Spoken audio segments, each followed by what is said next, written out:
Hello everyone, welcome back to Kavi's Academy. Here I will discuss BHU Entrance Exam MSc Zoology 2019 paper solution.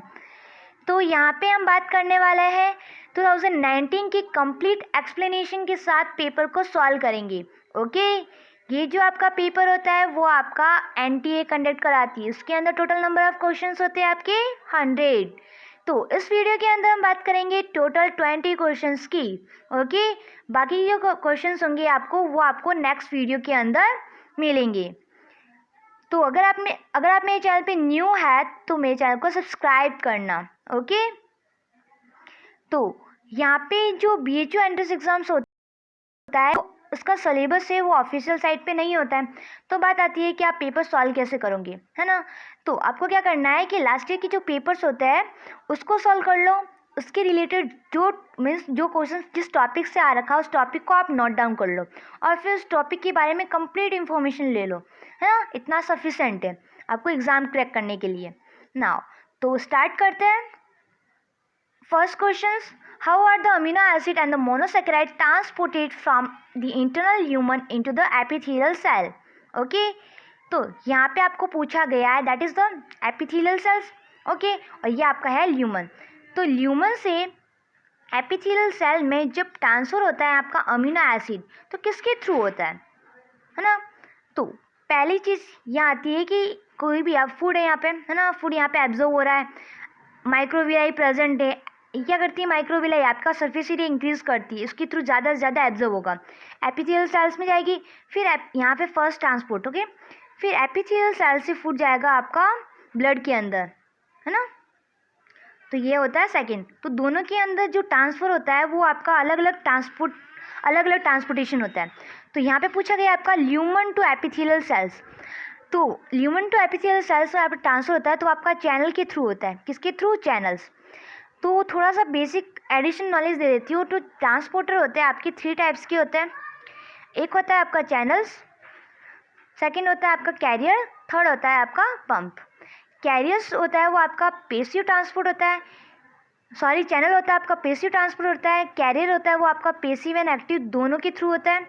And जो आपका pump होता है वो आपका active transport के through होता है। तो यहाँ पे आपका क्या यूज़ आ रहा है, यहाँ पे आपका यूज़ आ रहा है चैनल्स आ रहा है, वो भी तो पेसिव ट्रांसपोर्ट होगा। अब बात आती है कि पेसिव ट्रांसपोर्ट भी अलग अलग डिफरेंट टाइप के होते हैं, है ना। पेसिव ट्रांसपोर्ट आपकी 3 टाइप्स के होते हैं। पेसिव ट्रांसपोर्ट का सिंपल मीन होता है कि आपको एनर्जी की रिक्वायरमेंट नहीं है और जो भी मॉलिक्यूल्स है वो हाई टू लो कंसंट्रेशन की साइड मूव कर रहा है। तो पेसिव ट्रांसपोर्ट आपकी 3 टाइप्स के होते हैं, that is the osmosis, diffusion and the facilitated diffusion. Okay, osmosis, ध्यान रखना, ऑस्मोसिस के अंदर लिक्विड का ट्रांसफर होता है from the high to low. Diffusions के अंदर गैसेस मॉलिक्यूल्स का ट्रांसफर होता है from high to low and जितने भी नॉन पोलर आयन से या फिर hydrophobic molecules. Okay, now third is the facilitated diffusion. यहाँ पे जो लार्ज साइज के मॉलिक्यूल्स होते हैं वो ट्रांसफर होते हैं।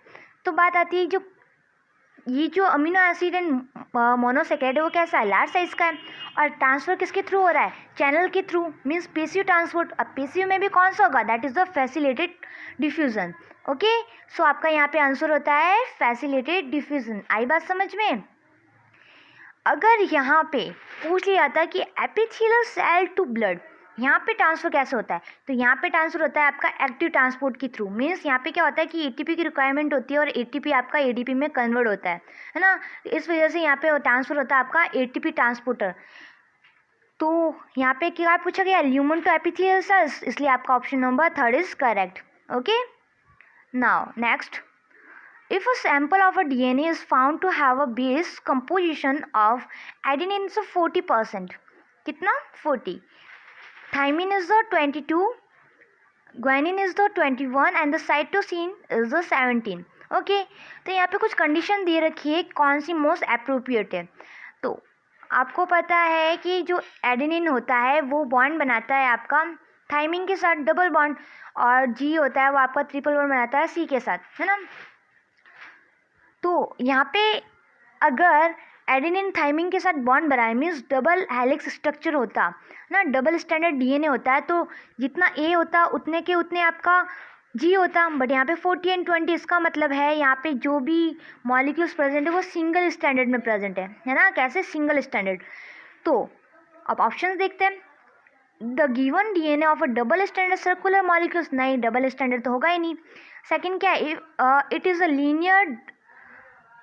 The linear double standard molecules, double है ही नहीं तो कैसे होगा, है ना। Third it is a single standard molecule, yes single standard molecules हो सकता है, क्योंकि यहाँ पे A40 हो सकता है, T यहाँ पे 20, मतलब इंडिपेंडेंटली प्रेजेंट है, मतलब यहाँ पे ये मॉलिक्यूल्स है वो सिंगल स्टैंडर्ड है ना। So option number third is correct. Now the recombination frequency between the three genes, यहाँ पे थ्री जीन्स दे रखे हैं एक्स वाई जेड। ओके, तो एक्स एंड वाई के बीच की डिस्टेंस दे रखी है, that is the 10%। Y and Z के बीच में दे रखी है, that is the 4%। And sorry Y and Z, है ना। एंड एक्स एंड जेड के बीच में दे रखी है आपकी, वेट क्या दे रखा है, एक्स एंड वाई के बीच में आपकी 10%। वाई एंड जेड के बीच में आपकी दे रखी है 4%। And third is the x and Z के बीच में दे रखी है 6%।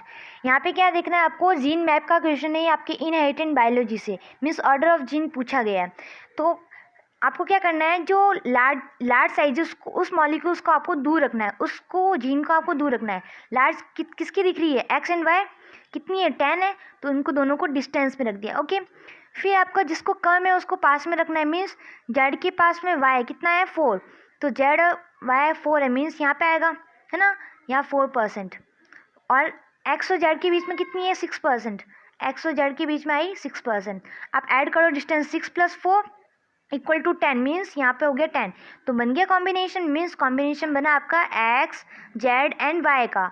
सो एक्स जेड वाई कहाँ दिख रहा है आपको, x Z why option number second में दिख रहा है ना। सो आपका option number second is correct. Okay, now what kind of aneuploid gametes will are generated if a mitotic disjunctions occur at a first divisions mean haploid number of chromosomes। तो यहाँ पे क्या होता है कि जब आपने ये कंडीशन देखी होगी, ये भी आपका इनहेरिटेंट बायोलॉजी से है, उसके अंदर आपका सिंड्रोम्स होते हैं, वो वाला टॉपिक पढ़ लेना, है ना। तो उसके अंदर XXY कंडीशन होती है, या फिर X0 मीन्स एक नंबर ऑफ क्रोमोसोम डिलीट हो गया, या फिर नंबर ऑफ क्रोमोसोम एक्स्ट्रा हो गया, है ना, ये कंडीशन आपकी मिल जाएगी। तो इस कंडीशन में क्या होता है, ये जो कंडीशन होती है वो होती है नॉन डिसजंक्शन, मीन्स जो क्रोमोसोम्स होता है वो सेपरेट नहीं हो पाता है ना। तो क्रोमोसोम है, क्रोमोसोम का जब क्रॉसिंग ओवर होता है, मीन्स ये जो क्रोमोसोम इसके पास आता है तो ये इस कंडीशन में ले लेगा और यहाँ पे ये अकेला रह जाएगा, है ना। तो यहाँ पे कंडीशन कैसी आएगी, या तो आएगी m+1 की, या तो आएगी n-1, या तो एक ऐड हो जाएगा या फिर एक माइनस हो जाएगा। तो ये दो कंडीशन आ जाती है। So option number second is correct. Okay, now the blood group of a couple is the following, the husband is the ORH negative। तो यहाँ पे आपको मेल क्या दे रखा है, दैट इज़ द O को हम ऐसे डिनोट करते हैं II, है ना। फीमेल को क्या डिनोट कर रखा है, A blood group, means A दे रखा है। अब हेट्रोजाइगस है या फिर होमो, तो हम तो क्या करेंगे इस कंडीशन में, हेट्रो यूज़ करेंगे। ओके, तो यहाँ पे इसको इस साइड से डिनोट करेंगे। तो यहाँ पे क्या होता है आपका, ये दो कंडीशन दे रखी है, और थर्ड कंडीशन क्या दे रखी है कि यहाँ पे जो RH फैक्टर है दोनों की दोनों कैसे नेगेटिव है, दोनों की दोनों नेगेटिव है। और यहाँ पे सन पूछा गया, तो सन का क्रॉस करते देखते हैं। तो IA एक कंडीशन ये होगी आपकी, और दूसरी कंडीशन होगी II, है ना। तो यहाँ पे क्या होगा कि ब्लड ग्रुप होगा आपका या तो A, या तो आपका ब्लड ग्रुप होगा आपका O। ओके, दो कंडीशन रहेगी। और थर्ड कंडीशन क्या होगी, A ब्लड ग्रुप होगा बट RH कैसा होगा, A blood group RH negative होगा, O ब्लड ग्रुप होगा तो RH नेगेटिव होगा, कि दोनों के पास RH नेगेटिव है। अब देखते कंडीशन कैसे है। फर्स्ट में क्या दे रखा है, द बेबी क्या A नेगेटिव होगा या फिर RH नेगेटिव, O नेगेटिव, है ना। The baby with blood group A with RH negative, हाँ ये कंडीशन हो सकती है। A baby with blood group A and RH positive, तो कोई मतलब ही नहीं है ना, दोनों नेगेटिव नेगेटिव है तो बेबी प्लस कहाँ से हो जाएगा। थर्ड दे रखा है the baby with the blood group O and RH positive, नहीं पॉजिटिव तो होगा ही नहीं, तो ये भी गलत है। The baby with blood group AB, अब AB तो कहीं आएगा ही नहीं, सो ऑप्शन नंबर आपका फर्स्ट होता है करेक्ट। ओके, आई बात समझ में, आराम से, बहुत इजी क्वेश्चन है। CIB technique in drosophila is use to detect, जो आपकी CIB टेक्निक होती है वो आपकी सबसे पहले मूलर ने दी थी, एक्सपेरिमेंट किया था, ड्रोसोफिला मीन्स फ्रूट फ्लाई।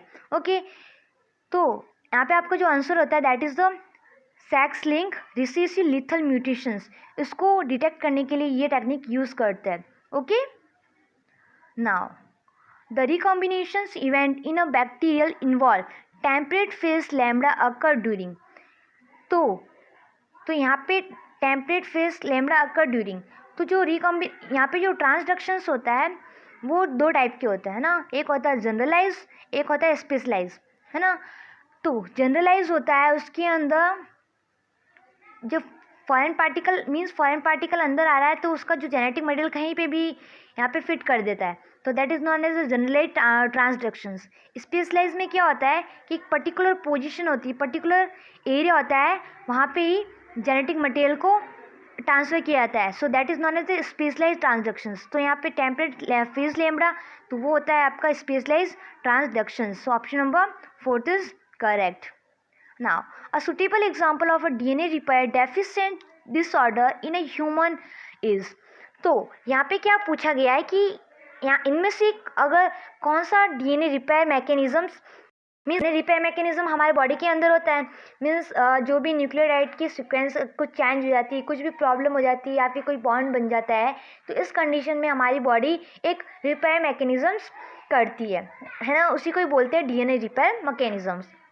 तो इस कंडीशन में डिजीज़ के नेम दे रखे हैं, तो आपको जब हमारी बॉडी DNA रिपेयर मैकेनिज्म्स नहीं कर पाती है तो इस कंडीशन में कौन सी डिजीज़ जनरेट होती है, so that is the xeroderma pigmentosums. Okay, यहाँ पे क्या होता है इस कंडीशन के अंदर, ये आपकी न्यूक्लियोटाइड जो एक्सिजन्स होता है उसके अंदर होता है।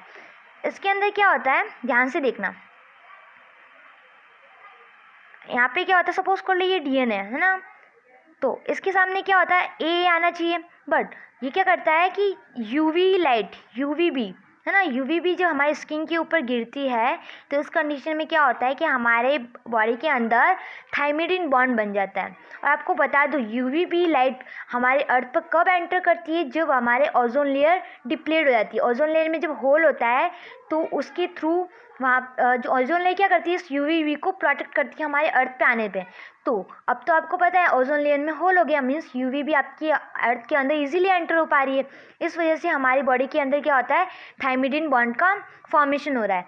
तो ये जो थायमिडिन बॉन्ड फॉर्मेशन हो रहा है तो हमारे बॉडी के अंदर रिपेयर मैकेनिज्म्स होता है, वो क्या करता है इस थायमिडिन बॉन्ड को रिमूव करता है, वापस इसको इसके साथ बॉन्ड बना लेता है। बट यहाँ पे क्या होता है दैट इज़ द ज़ेरोडर्मा पिगमेंटोसम कंडीशन के अंदर ये थायमिड बॉन्ड बना ही रहता है, मीन्स रिमूव हो ही नहीं पाता है, तो इस कंडीशन में ये डिजीज हो जाती है। So that's why option number first is correct.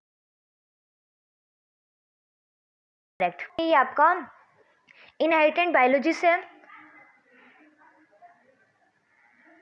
wait, now if a allelic distributions of a given gene in a population is a 60%, A is of 40%, then the genotype distribution of A and B। तो ये जो आपका question है, या अगर आपने Hardy Weinberg principal पढ़ा, evolution के अंदर ये आता है टॉपिक हार्डी विनबर्ग प्रिंसिपल, इसके अंदर क्या दे रखा है A आपका कितना है 60% है ना, ध्यान से देखना 60% है। हार्डी विनबर्ग प्रिंसिपल में क्या होता है A² + 2AB + B², ये कंडीशन होती है। तो यहाँ पे हमें क्या करना है 60% है, मीन्स इसको ऐसे लिख लूँगी, मतलब इसको मैं लिख लूँगी 6.6, आगे आंसर मीन्स A आपका किसके इक्वल हो गया 0.6। ओके, तो A² किसके इक्वल हो गया, मीन्स इसको मल्टीप्लाई करूँगी तो क्या आएगा आपका 0.36, है ना। पेन एंड कॉपी साथ में लेके बैठना। ऐसे कैसे आपको B के साथ करना है, स्मॉल a, सॉरी यहाँ पे ना कितना परसेंट है 40% है, तो 40 का परसेंट को रिमूव करेंगे तो आपका आएगा 0.4, और 0.4 को वापस अगर ए स्क्वायर करूँगी तो क्या आएगा आपका, क्या आएगा a square means 0.4 multiply 0.4 equal to 0.60। देखो a square equal to 0.36 and the small a square equal to 0.60। A इसका आ गया और इसका आ गया है ना। इस ए को हमने क्या माना है, यहाँ पे ए माना है, और इस ए को आपको ये स्मॉल ए को माना है यहाँ पे बी, है ना। अब कुछ नहीं, फॉर्मूले के अंदर पुट करना है आपको। कैसे दिखते हैं अब, सॉरी अब 2a भी तो निकालना है आपको, 2a भी निकालना। ए आपके पास आ गया, ए कितना परसेंट आया था आपके पास 0.6, बी कितना आया था 0.4, 2 से मल्टीप्लाई करेंगे कितना आएगा आपका, मल्टीप्लाई करो 6 4 ज़ा 8, 6 4 ज़ा 8, तो आपका आएगा यहाँ पे 0.48 है ना, 0.48। तो तीनों की वैल्यू मिल गई आपको, तो तीनों की वैल्यू मिल गई, मतलब है कि आपको क्या करना है, ए का रेशियो क्वेश्चन के अंदर ये दे रखा है आपको, है ना। देखो यहाँ पे क्वेश्चन के अंदर ये दे रखा है, तो आपको क्या करना है, इसकी वैल्यू क्या थी 0.36 आई थी, इसकी वैल्यू क्या आई आपकी 0.48 आई, और इसकी वैल्यू आपकी क्या आई 0.60, है ना।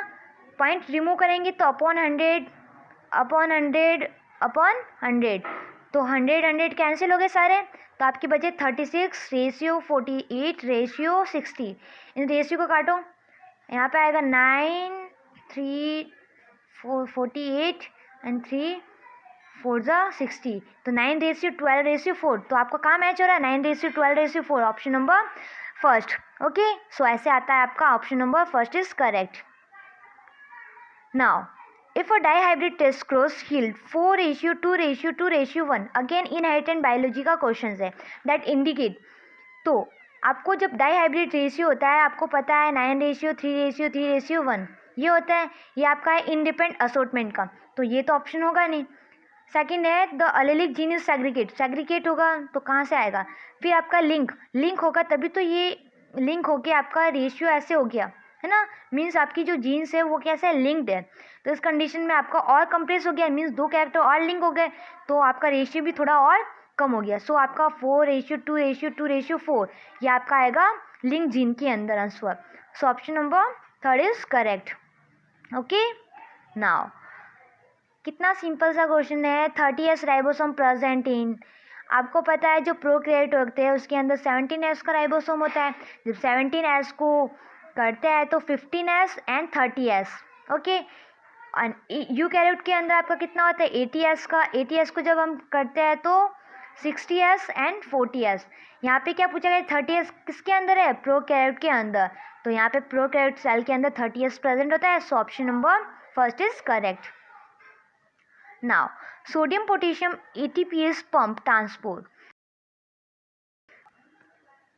Sodium and potassium ATPase means जब सोडियम अंदर आ रहा है या पोटेशियम बाहर आ रहा है, तो इस कंडीशन में क्या होता है ATP ब्रेक होती है, ATP में कन्वर्ट होती है, मीन्स ये आपका होता है एक्टिव ट्रांसपोर्ट के थ्रू, है ना।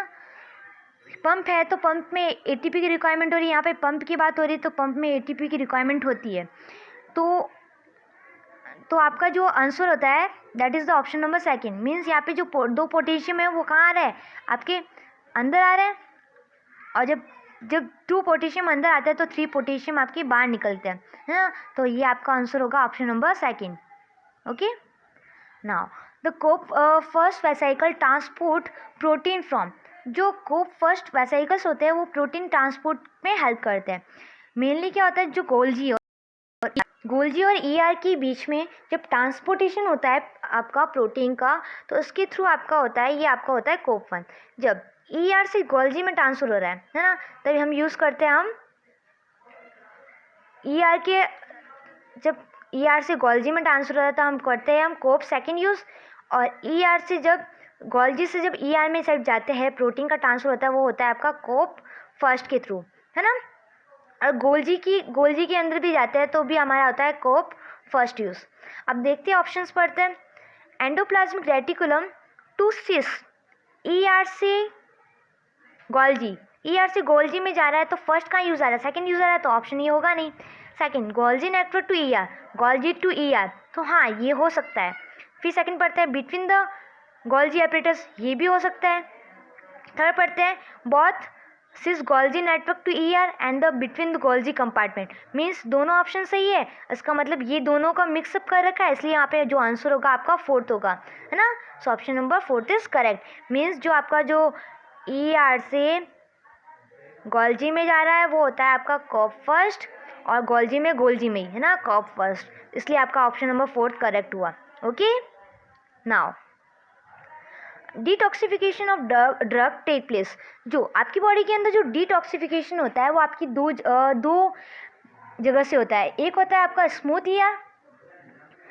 Year means smooth endoplasmic reticulum. Second आपका होता है आपका पेरोक्सिसोम। क्या होता है, पेरोक्सिसोम। ध्यान रखना है, दो ऑर्गेनल्स ऐसे हैं जहाँ पे आपका डिटॉक्सिफिकेशन होता है।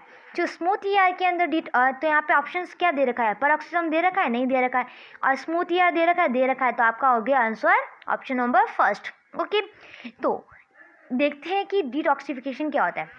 डिटॉक्सिफिकेशन मीन्स जो आपकी ड्रग है उसको डिटॉक्सिफाई करना, मीन्स टॉक्सिक से डिटॉक्सिक करना। तो SER के अंदर क्या होता है, एक एंजाइम प्रेजेंट होता है, that is the cytotoxic P450, है ना। ये क्या करता है कि आपकी जो भी ड्रग्स है, ड्रग्स होती है आपकी नॉन पोलर इन नेचर। ध्यान रखना, नॉन पोलर, है ना। नॉन पोलर को ये कन्वर्ट करता है पोलर। ओके, पोलर में कन्वर्ट कर दिया मीन्स नॉन पोलर से पोलर में कन्वर्ट कर दिया मीन्स एक्टिव ड्रग को इनएक्टिव में कन्वर्ट कर दिया। जो पोलर ड्रग्स होती है वो आपकी इनएक्टिव ड्रग्स होती है, वो यूरिन के थ्रू आपकी बॉडी से पास आउट हो जाएगी। तो SER ने क्या किया, SER के अंदर एक enzyme present, that is a cytotoxic P450, उसके थ्रू यहाँ पे आपकी ड्रग्स नॉन पोलर से पोलर में चेंज होगी। सो option number first is correct. Okay, peroxisome में क्या होता है, आपकी एंजाइम होता है, दैट इज द कैटेलेज, और ये है ना, ये आपका डिटॉक्सिफिकेशन में हेल्प करता है। Now the following protein is abundant in extra cellular matrix.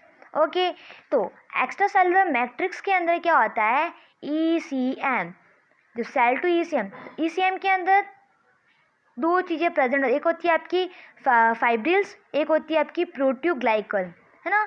तो जो आपकी फाइब्रिल्स होती है उसके अंदर 95% आपके होते हैं कॉलेजन्स एंड 5% होता है आपका इलास्टिन्स। ओके, मीन्स आपके हाई कंसंट्रेशन पूछी, अबंडेंस पूछा है, तो आपका होता है collagens. So option number first is correct.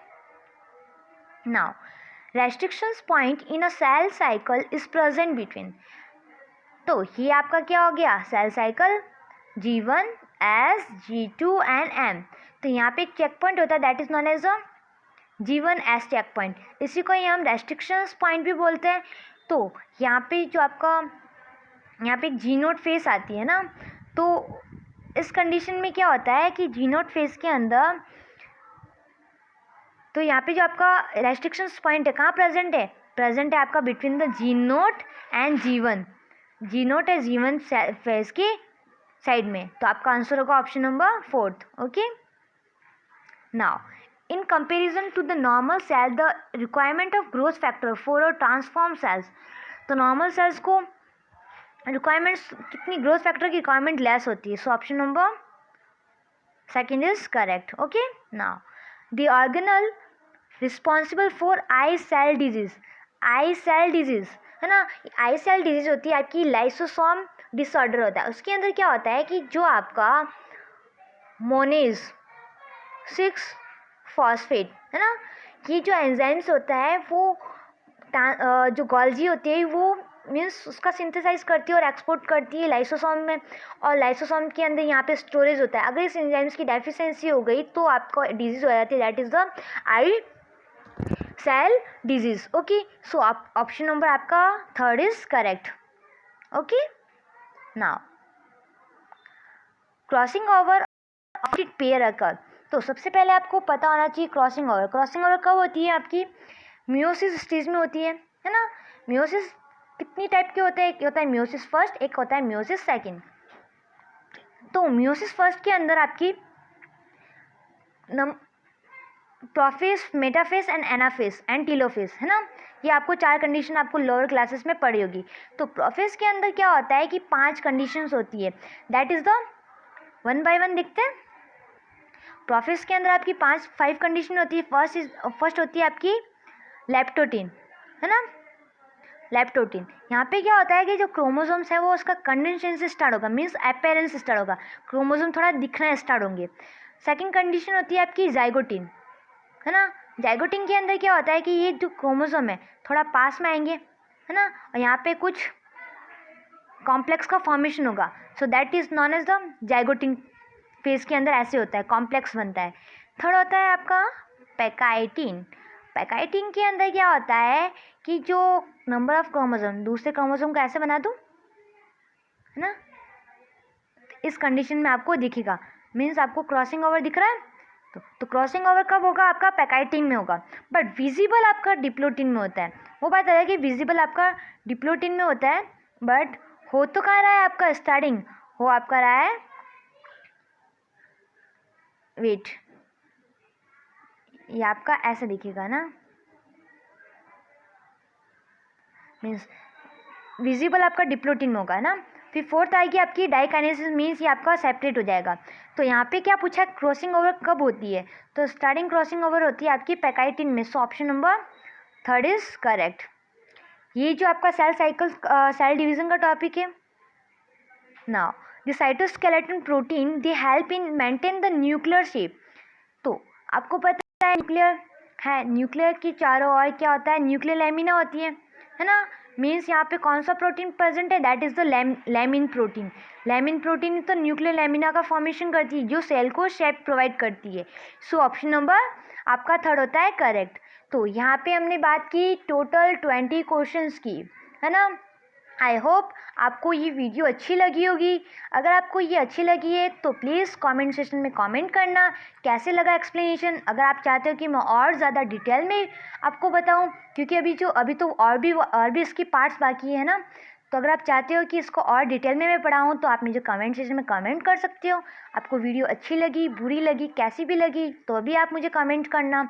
आपको नेक्स्ट वीडियो चाहिए या नहीं चाहिए तो आप मुझे कमेंट सेक्शन में कमेंट करना। साथ ही साथ इस वीडियो को शेयर करना। और एक चीज़ मैं आपको बता दूं, अगर आप लास्ट ईयर की पेपर अगर आपने सॉल्व कर दिए ना तो लिटरली आपका सिलेक्शंस हो ही जाएगा, है ना। लास्ट ईयर की जितने भी PYQs होते हैं, सारे PYQ प्रीवियस ईयर क्वेश्चंस को आपको सॉल्व करना है विद एक्सप्लेनेशन के साथ। और आपको क्या करना है, आज जो जो टॉपिक्स आपने पढ़े उन टॉपिक का नाम आपको पता चल गया, तो वो टॉपिक कहाँ से आ रखा है उसको पूरी डिटेल के अंदर आप पढ़ लो। साथ ही साथ एक और सजेशन देना चाहूँगी, क्योंकि मेरी जो साइट है यहाँ पे मैंने NTA का जितने भी like JNV entrance exam, BHU biochemistry, DU entrance exams, तो सारे के सारे पेपर से बहुत ज़्यादा काफ़ी सिमिलैरिटीज़ है। अगर आप चाहते हो कि आपको इस पेपर को क्लियर करना है तो आप क्या कर सकते हो, जितने भी प्रीवियस ईयर के पेपर्स है DU के, BHU बायोकेमिस्ट्री के, सिलेबस सबका सेम है, तो वो भी आप पेपर को सॉल्व कर लेना। Okay, so thank you so much. अगर आपको वीडियो अच्छी लगी चैनल को सब्सक्राइब करना और वीडियो को लाइक करना, और हाँ, सबसे मेन चीज़ वीडियो को शेयर करना। ओके, तो बाय बाय।